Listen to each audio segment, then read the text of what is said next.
आज हम लोग West Bengal board of secondary education के फिजिकल साइंस के चैप्टर 4 को देखेंगे। इसमें हम लोग दो भागों में इस चैप्टर को बांटते हैं। पहला आज हम लोग फर्स्ट पार्ट करते हैं। सेकंड पार्ट में हम लोग ऊष्मीय स्थानांतरण, थर्मल कंडक्टिविटी ये सब करेंगे। आज हम लोग ऊष्मीय प्रसार के संबंध में जानते हैं। तो जैसा कि चित्र में दिख रहा है, यहाँ पर हम लोग अपने दैनंदिन जीवन में कुछ उदाहरण देख लेते हैं। जैसे कि रेल की पटरियाँ बिछाते समय क्या करते हैं, उसके बीच में कुछ बीच बीच में खाली जगह छोड़ दी जाती है। ऐसा क्यों होता है? तो गर्मियों में पटरियों के बढ़ने के लिए स्थान छोड़ दिया जाता है, कुछ खाली स्थान छोड़ दिया जाता है। और जगह ना छोड़े तो पटरियाँ बढ़ने पर टेढ़ी हो जाएंगी, जिससे रेलगाड़ी उलट जाएगी। तो गर्मी बढ़ने पर पटरियाँ बढ़ जाती है, क्यों? क्योंकि ठोस में ऊष्मीय प्रसार यहाँ पर देखने को मिलता है। तापक्रम बढ़ने पर ऊष्मीय प्रसार होता है। अगर खाली स्थान ना छोड़े जाए तो क्या हो जाएंगे? पटरियाँ टेढ़ी हो जाएंगी, जिससे रेलगाड़ी पलट जाएगा। और शीत के दिनों में तापक्रम कम हो जाने पर, घट जाने पर क्या क्या होगा? उसमें संकुचन होगा, जिसके कारण उसमें दरारें पड़ जाएंगी।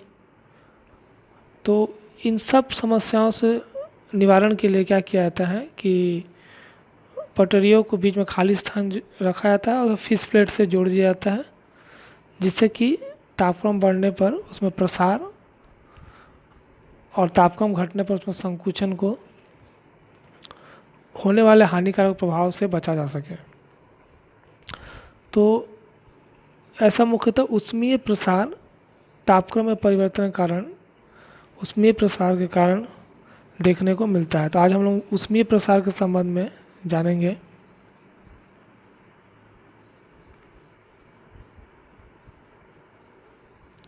तो ऊष्मीय प्रसार ऊष्मा अवशोषित कर वस्तु के अणु तेजी से गति करने लगते हैं।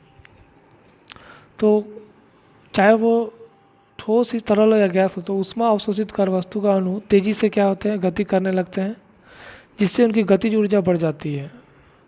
इसके विपरीत यदि वस्तु की ऊष्मा का कुछ परिमाण में निकाल देने पर उसके गतिज ऊर्जा घट जाती है, उसके अणुओं की गतिज ऊर्जा घट जाती है।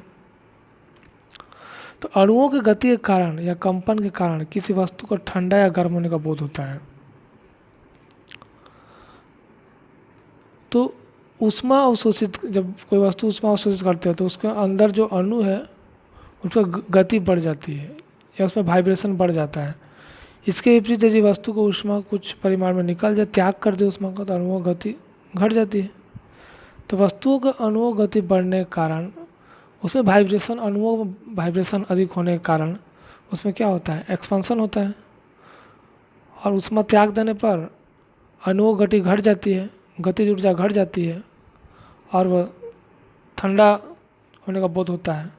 तो ठोस, द्रव या गैस किसी पदार्थ में ऊष्मा देने पर उसमें प्रसार होता है। ठोस में हो, चाहे द्रव में हो, चाहे गैस में हो, सभी पदार्थों में ऊष्मा देने पर उसमें प्रसार होता है। लेकिन हाँ, ठोस में वस्तु का आकार और आयतन दोनों निश्चित होता है। द्रव में वस्तु का आकार अनिश्चित होता है, आयतन निश्चित होता है। और गैस में आकार और आयतन दोनों ही अनिश्चित होता है। अर्थात ठोस में हम लोग देखेंगे जो 3 प्रकार के प्रसार देखने को मिलते हैं। रेखीय प्रसार, लंबाई में प्रसार, क्षेत्रफल में प्रसार, क्षेत्रीय प्रसार, और आयतन में प्रसार, आयतन प्रसार। द्रव और गैस में हमें आयतन प्रसार देखने को मिलता है, क्योंकि उसमें उसका कोई आकार निश्चित नहीं होता है। अतः उसमें सिर्फ द्रव और गैस में सिर्फ आयतन प्रसार गुणांक देखने को मिलता है, जो आगे हम लोग देखेंगे।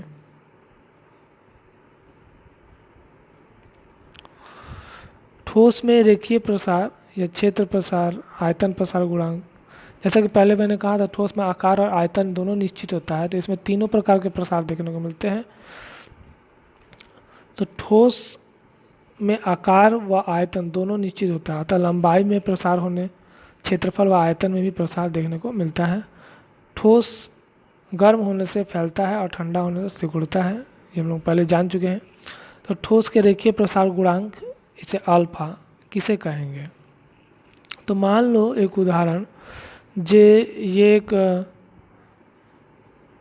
रॉड है जिसकी लंबाई है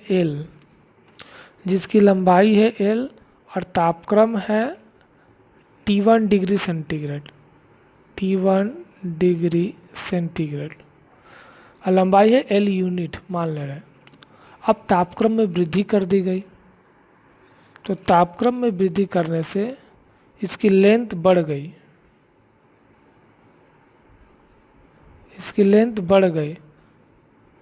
मान रहे हैं प्रारंभिक लेंथ, चलो L नहीं L1 मानते हैं, प्रारंभिक लेंथ कितना है L1, और जब लंबाई बढ़ गई तब लेंथ कितना हो गई, लेंथ बढ़ गई, तो अभी लेंथ कितनी हो गई है L2, और तापक्रम कितना है T2 डिग्री C, तो लंबाई बढ़ गई। तो वही हम देख रहे हैं, तापक्रम में वृद्धि कर रहे हैं, तो तापक्रम कितना वृद्धि किया है T2 minus T1 degree C, इसी को हम लोग कहते हैं डेल्टा T, तापक्रम में वृद्धि। लंबाई में हम लोग वृद्धि हुआ है, कितना वृद्धि हुआ है ना L2 माइनस L1, तो ये डेल्टा L।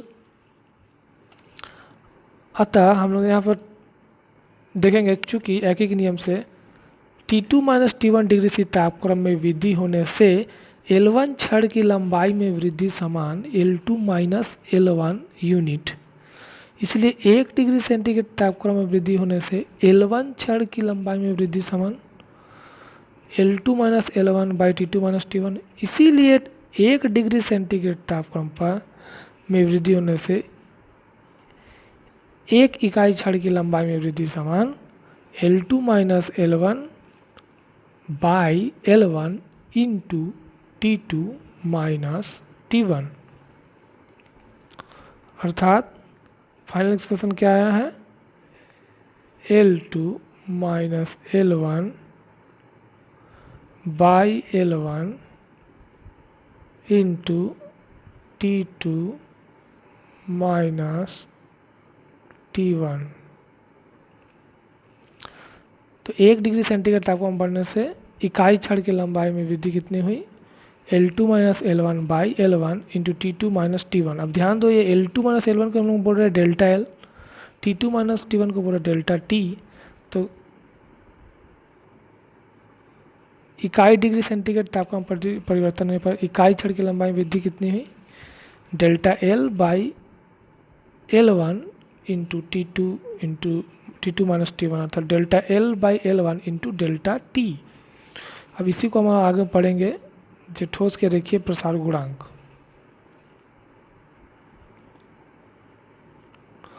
तो वही देखो, अभी जो एक्सप्रेशन आया था alpha is equal to delta L by L1 into delta T, इसी को हम लोग कहते हैं ठोस के रेखीय प्रसार गुणांक। उसकी परिभाषा कैसे देंगे, डेल्टा T को यूनिट करो,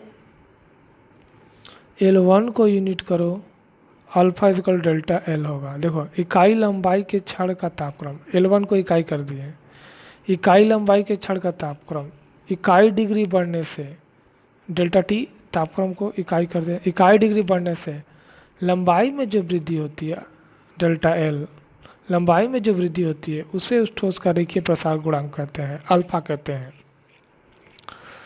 तो इसकी यूनिट क्या होगी, इसकी यूनिट हम लोग जानेंगे।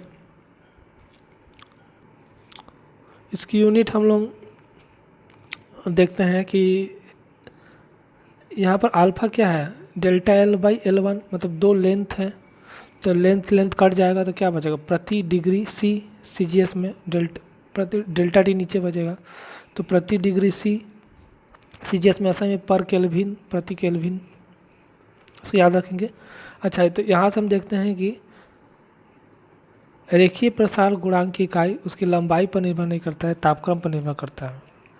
और यहाँ पर एक चीज़ और ध्यान देंगे, प्रत्येक धातु, प्रत्येक ठोस, प्रत्येक धातु हम जैसे लोहा हो गया, कॉपर हो गया, हर एक का अल्फा वैल्यू अलग आएगा, क्योंकि इकाई लंबाई के क्षण के लिए प्रति डिग्री सेंटीग्रेड तापक्रम परिवर्तन होने पर प्रत्येक की लंबाई अलग अलग परिवर्तन होगी। कहने का मतलब, जैसे हम लोग जानेंगे, इसके बाद भी हम लोग इस पर चर्चा करेंगे। जैसे मान लो कॉपर की अल्फा की वैल्यू कितनी है, 1.7 इंटू 10⁻⁻5 पर डिग्री सी, अर्थात 1 डिग्री सेंटीग्रेड चेंज करने पर 1 सेंटीमीटर कॉपर की लंबाई में वृद्धि होता है 1.7 इंटू 10⁻⁻5 सेंटीमीटर। और वहीं लोहा को 1 सेंटीमीटर वाले लोहा को तापक्रम 1 डिग्री सेंटीग्रेड बढ़ाने से उसके लंबाई में वृद्धि होता है 1.2 इंटू 10⁻⁻5 सेंटीमीटर। अर्थात दोनों का अल्फा वैल्यू अलग है। हर एक ठोस धातु के क्या है, अल्फा वैल्यू अलग आता है, रेखीय प्रसार गुणांक अलग होता है, ध्यान रखेंगे। अब जैसे यहाँ पर एक उदाहरण दिया है, ब्रास का रेखीय प्रसार गुणांक 0.00018 पर डिग्री सी है। इस कथन का क्या अर्थ है? तो अर्थात 1 सेंटीमीटर ब्रास रॉड का तापक्रम 1 डिग्री सेंटीग्रेड बढ़ाने से उसकी लंबाई में इतना 0.00018 सेंटीमीटर बढ़ेगी,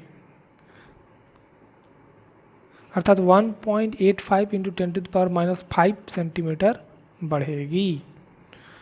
तो कितना कम, बहुत ही छोटा अमाउंट, बहुत ही कम अमाउंट जो है बढ़ रहा है लंबाई। लेकिन ये जो यही अगर हम लोहा में कहें तो 1.8 इंटू 10⁻⁻5 सेंटीमीटर नहीं, लोहा में 1.2 मतलब 0.00012 सेंटीमीटर बढ़ेगी। स्टील में 0.00011 सेंटीमीटर बढ़ेगी।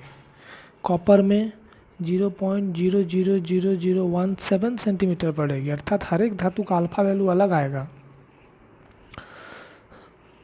कहने का मतलब। इसके बाद हम लोग एक सवाल देख लेते हैं। जैसे यहाँ पर दिया हुआ है 150 सेंटीमीटर एक कॉपर रॉड 20 डिग्री सेंटीग्रेड तापक्रम पर है। यदि उसे 40 डिग्री सेंटीग्रेड तापक्रम तो गर्म किया गया तो उसकी लंबाई में वृद्धि कितनी होगी? अल्फ़ा कॉपर दे दिया है 17 इंटू 10⁻⁻6 पर डिग्री सी। तो प्रारंभिक लेंथ L1 150 सेंटीमीटर और T1 टेम्परेचर प्रारंभिक या 20 डिग्री, अंतिम टेम्परेचर 40 डिग्री सी, और अल्फ़ा कॉपर दिया हुआ है 17 10⁻6 पर डिग्री सी।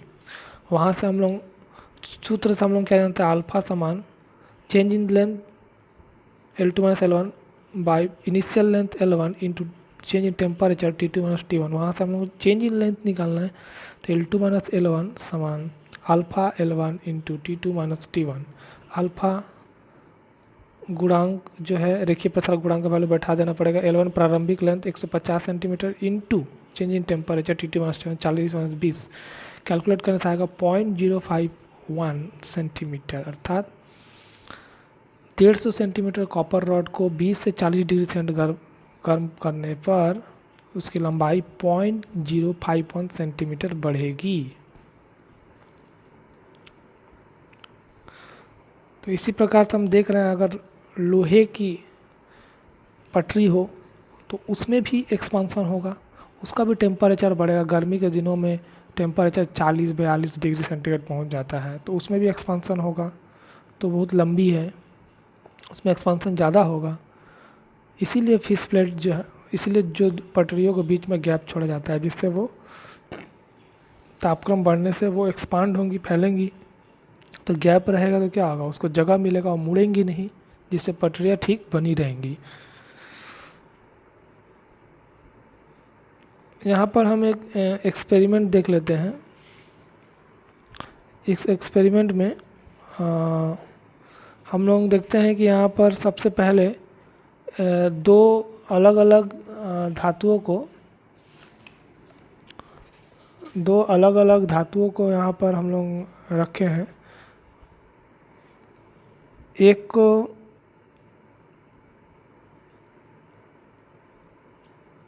ऊपर में जो एक धातु है और नीचे में एक धातु है, इसको बोल रहे हैं बायोमेट्रिक स्ट्रिप, दो धातुओं से बना एक स्ट्रिप है। मान ले रहे हैं ऊपर में लोहा है, ऊपर में ये जो हिस्सा दिखाया गया है ये लोहा है और नीचे वाला हिस्सा पीतल है या ब्रास है।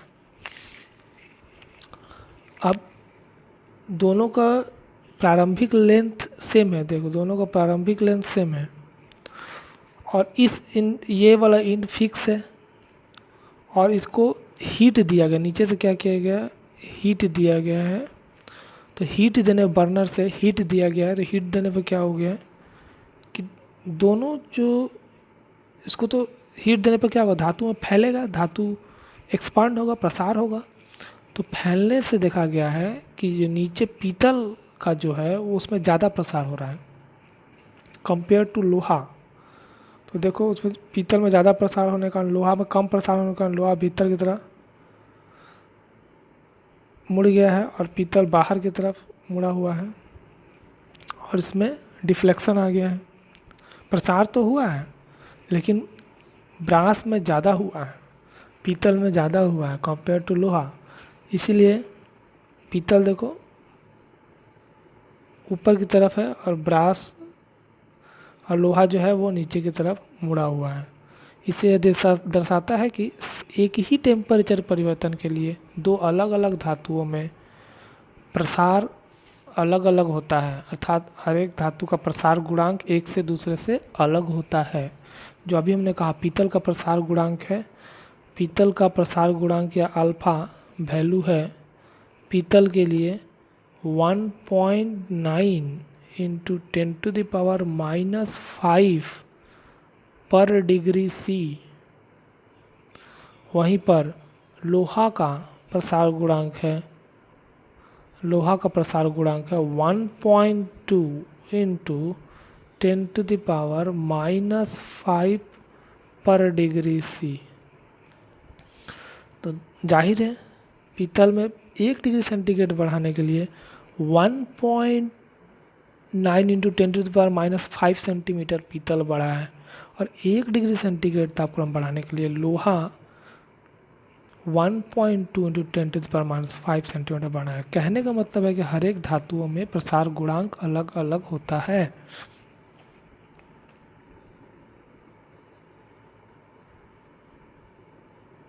अब हम लोग देख लेते हैं क्षेत्र प्रसार गुणांक क्या होता है। अब चूंकि ठोस में हम लोग देखते हैं उसका आकार और आयतन दोनों ही होता है। आकार निश्चित होता है अतः उसमें क्षेत्रफल में भी प्रसार होता है।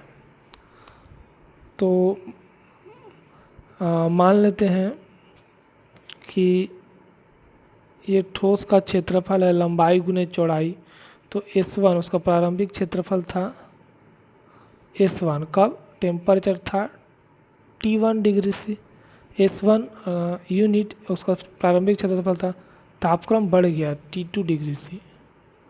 तापक्रम बढ़ जाने से उसके क्षेत्रफल में क्या हो गया, विस्तार हो गया, उसके क्षेत्रफल में विस्तार हो गया। क्षेत्रफल कितना हो गया S2 यूनिट, अर्थात देखो T1 डिग्री सेंटीग्रेड पर ठोस का क्षेत्रफल S1 यूनिट, T2 डिग्री क्षेत्रफल S2 यूनिट। तापक्रम में वृद्धि delta T, T2 minus T1 degree से। क्षेत्रफल में वृद्धि S2 माइनस S1 यूनिट। तो जैसे हम लोग पहले रेखीय प्रसार निकाल लेते हैं वैसे ही यहाँ पर भी हम लोग निकाल सकते हैं। तो वहाँ से हम लोग अगर कहें कि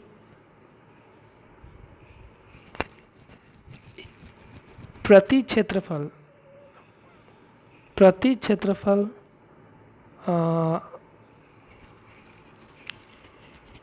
प्रति इकाई क्षेत्रफल ठोस के प्रसार में जो परिवर्तन हमें यहाँ, अर्थात हम कह सकते हैं इकाई क्षेत्रफल वाले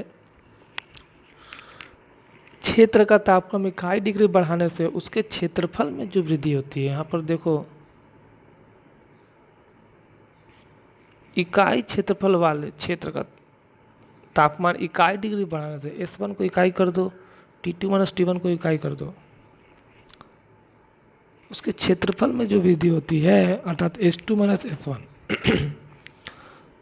उसे ही उस ठोस का क्षेत्रफल प्रसार गुणांक कहते हैं।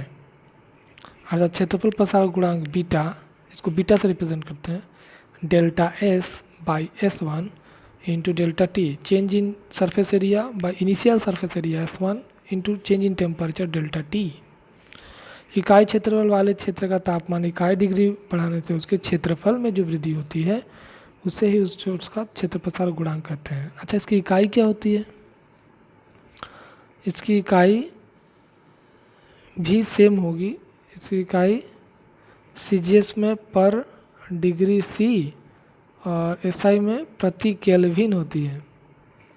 और हम लोग ये भी ध्यान रखना होगा कि क्षेत्रफल प्रसार गुणांक की इकाई क्षेत्रफल पर निर्भर नहीं करती है, सिर्फ तापक्रम पर निर्भर कर सकते हैं, जैसे इकाई से दिख रहा है।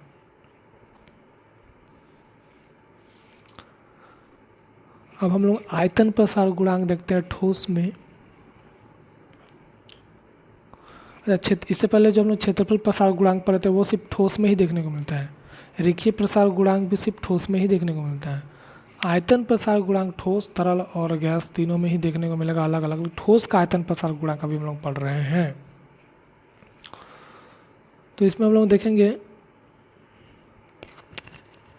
कोई एक ठोस है जिसका प्रारंभिक T1 डिग्री सेंटीग्रेड तापक्रम पर आयतन V1 यूनिट है, T2 डिग्री सेंटीग्रेड तापक्रम आयतन V2 यूनिट है। तो टेम्परेचर में चेंज कितना हुआ है?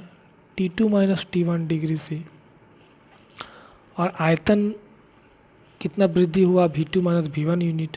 तो जैसे पहले निकाला तो फिर वैसे ही T1 minus T2 degree centigrade तापक्रम में वृद्धि से V1 आयतन वाले ठोस का आयतन में वृद्धि समान V2 माइनस V1 यूनिट। इसलिए 1 डिग्री सेंटीग्रेड तापक्रम वृद्धि से V1 आयतन में वृद्धि समान V2 minus V1 by T2 minus T1। इसलिए 1 डिग्री सेंटीग्रेड तापक्रम वृद्धि से एक आयतन वाले ठोस के आकार, ठोस के आयतन में वृद्धि समान V2 माइनस V1 बटा V1 into T2 minus T1।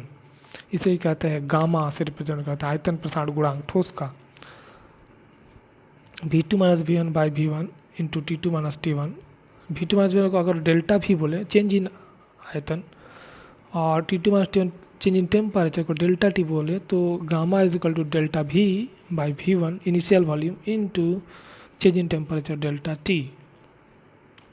तो यहीं से परिभाषा हम लोग, अगर डेल्टा टी को इकाई करो, प्रारंभिक आयतन को इकाई करो, तो उसका जो आयतन में चेंज होगा उसे ही क्या कहेंगे?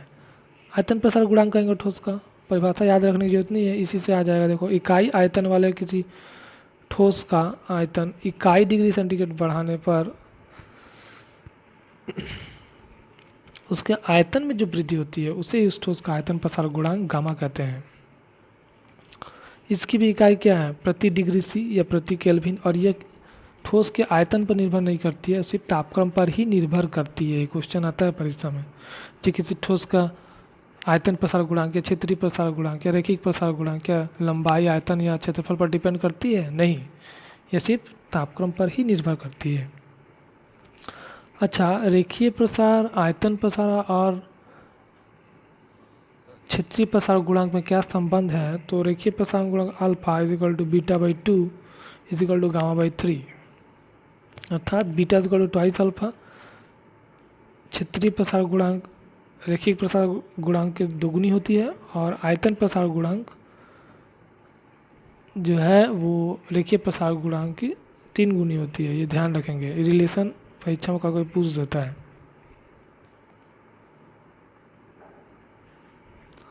अब हम लोग देखेंगे द्रवों में प्रसार गुणांक, लिक्विड्स में प्रसार गुणांक जो हमें देखने को मिलता है। ठोस की भांति द्रवों का भी ऊष्मा पाकर प्रसार होता है, लेकिन द्रवों में अपना कोई विशेष रूप या आकार नहीं होता है। अतः इसे रेखीय प्रसार या क्षेत्रीय प्रसार पर विचार हम लोग नहीं करेंगे, क्योंकि इसका कोई विशेष आकार नहीं होता है। द्रव को जिस पात्र में रख दो, वो जिसके तरल को जिस पात्र में रख दो वो उसी का आकार ग्रहण कर लेता है। तो इसका अपना कोई विशेष आकार नहीं होता है। अतः इसमें सिर्फ आयतन होता है, द्रव में सिर्फ आयतन होता है। अतः केवल आयतन प्रसार पर ही हम लोग विचार करेंगे। द्रव में सिर्फ हम लोग आयतन प्रसार पर ही हम लोग विचार करेंगे। तो तरल में हम लोग देखेंगे दो प्रकार के आयतन प्रसार हम लोग देखने को मिलते हैं। एक है आभासीय प्रसार, दूसरा है वास्तविक प्रसार, apparent expansion and real expansion.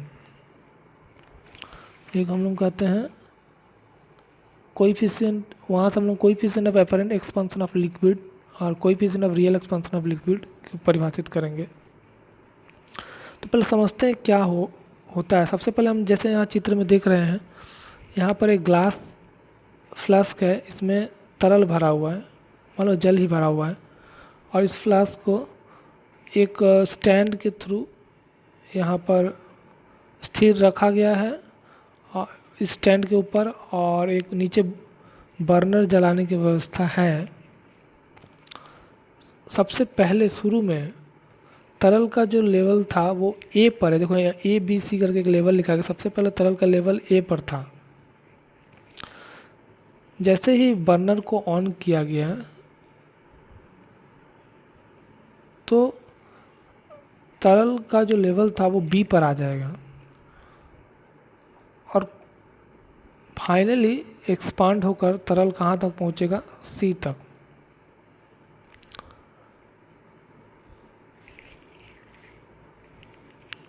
तब हम लोग देखेंगे जे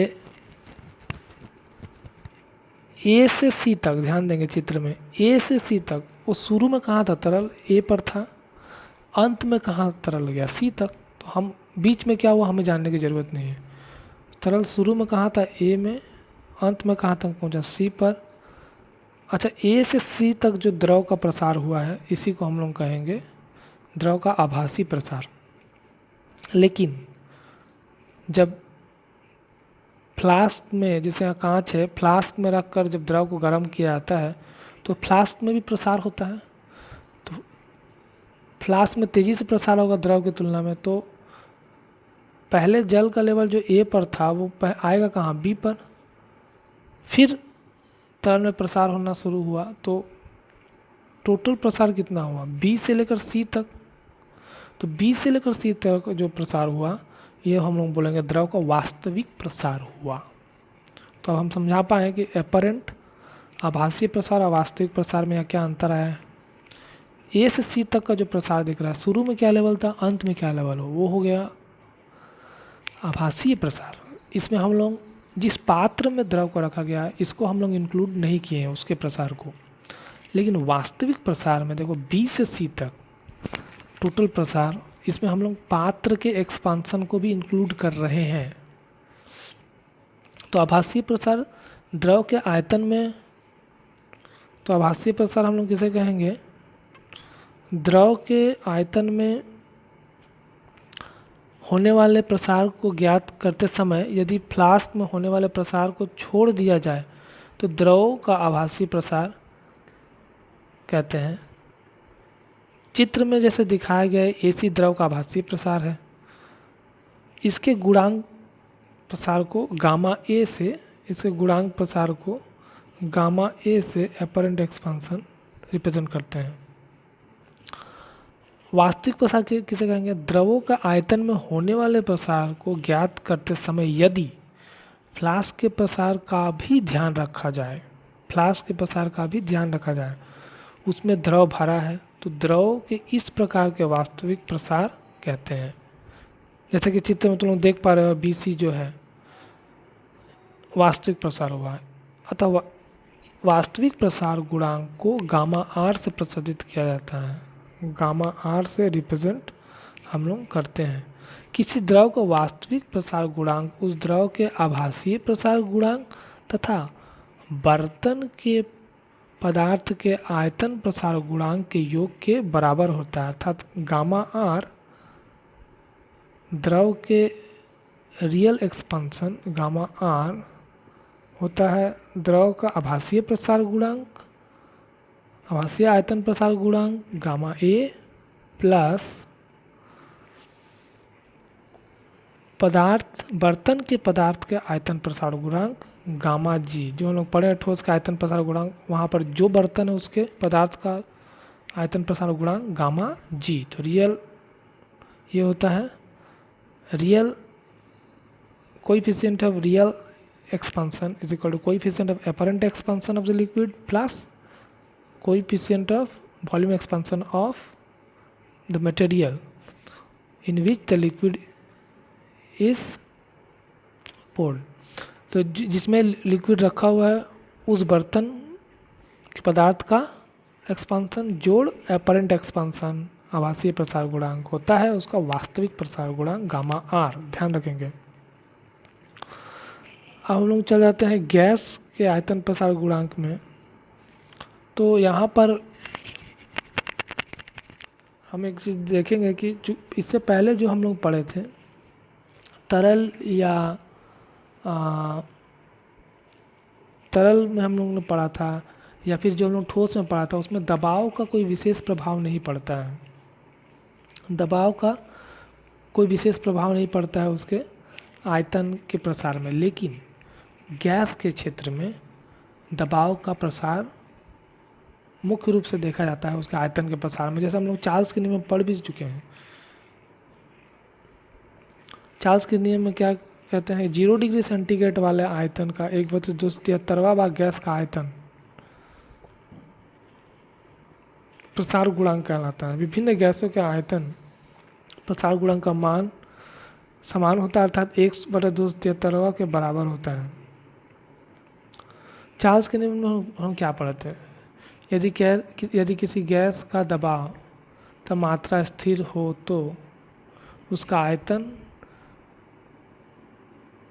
अगर गैस का तापक्रम 1 डिग्री सेंटीग्रेड बढ़ाने या घटाने से उसका आयतन अपने 0 डिग्री सेंटीग्रेड वाले आयतन का 1/273वां भाग क्रमशः बढ़ या घट जाता है। तो वहाँ क्या स्थिर था, दबाव स्थिर था। तो वहाँ से हम लोग T डिग्री सेंटीग्रेड तापक्रम पर हम लोग निकाले थे गैस का आयतन VT समान V0 1 + T/273। इससे पहले जो हम लोग ने बॉयल्स लॉ, चार्ल्स लॉ जब हमने पढ़ा था, पहले का वीडियो दोनों देख लोगे, वहाँ पर हमने डिटेल में इसके बारे में चर्चा किया था। तो T डिग्री सेंटीग्रेड तापक्रम पर गैस का आयतन VT समान V0 1 + T/273। तो V0 क्या है, 0 डिग्री सेंटीग्रेड पर आयतन, और VT क्या है, T डिग्री सेंटीग्रेड पर आयतन।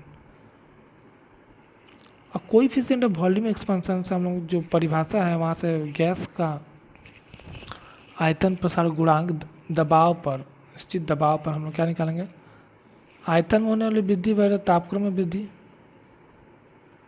आयतन में जो फ्रैक्शनल वृद्धि होती है, अर्थात वृद्धि कितने है, VT - V0 बटा V0 फ्रैक्शनल वृद्धि बाई टेम्परेचर, इसी को हम लोग क्या बोलेंगे, गैस का आयतन प्रसार गुणांक स्थिर दबाव पर। अब ये बराबर हो जाएगा